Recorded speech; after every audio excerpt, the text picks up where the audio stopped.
America ও ইসরায়েলের সঙ্গে যুদ্ধ শেষ করতে প্রস্তুত তেহরান। ফ্রান্সের প্রেসিডেন্ট ইমানুয়েল ম্যাক্রোর সঙ্গে ফোনালাপে এমন মন্তব্য করেন ইরানের প্রেসিডেন্ট মাসুদ পেজেশকিয়ান। তবে চুক্তির বিনিময়ে ইরানিদের অধিকার রক্ষায় কোনো আপোষ করা হবে না বলেও জানান তিনি।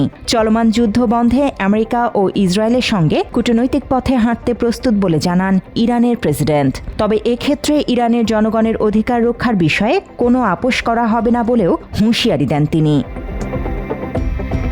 পেজেশকিয়ানের কার্যালয় থেকে প্রকাশিত এক বিবৃতিতে তথ্যটি নিশ্চিত করেছে সংবাদ সংস্থা সিনহুয়া। তারা জানায়, ফোনালাপে আমেরিকার প্রতি গভীর অবিশ্বাস প্রকাশ করেন ইরানের প্রেসিডেন্ট।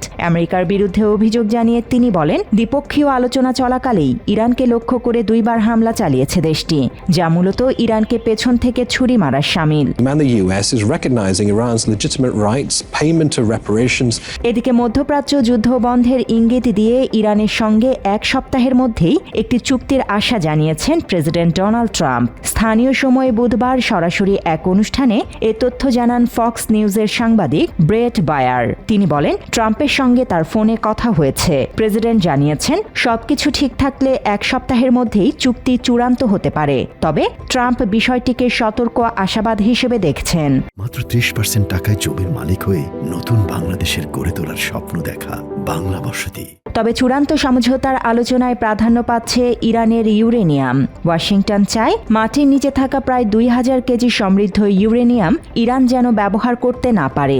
বিশেষ করে 60% পর্যন্ত সমৃদ্ধ করা 450 কেজি ইউরেনিয়াম নিয়ে তাদের উদ্বেগ বেশি। ট্রাম্পের নতুন প্রস্তাবনায় সমঝোতার অংশ হিসেবে ইরান তার সমৃদ্ধ করা ইউরেনিয়ামের মজুদ ত্যাগ করবে। তার বিনিময়ে ইরানের জব্দ করা $2000 কোটি ফেরত দিবে আমেরিকা। তবে ইরান রাজি না হলে আবারও হামলার হুমকি দেন ট্রাম্প।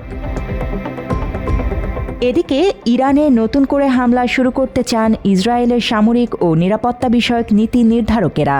আমেরিকাকে পাঠানো বার্তায় এই ইচ্ছার কথা জানিয়েছে তেল আবিব।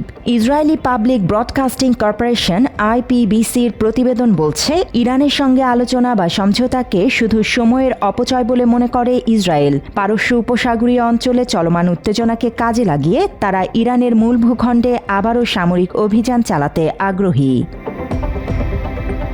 প্রতিবেদনে আরও বলা হয়, গত মাসে ইরানে হামলার জন্য লক্ষ্যবস্তুর একটি নতুন তালিকা তৈরি করেছেন ইসরায়েল ও আমেরিকার সামরিক কর্মকর্তারা। ওই তালিকায় ইরানের বেশিরভাগ অপরিশোধিত তেল শোধনাগার ও এ সংক্রান্ত স্থাপনাগুলো লক্ষ্যবস্তু হিসেবে চিহ্নিত করা হয়েছে। News desk, Bangla addition.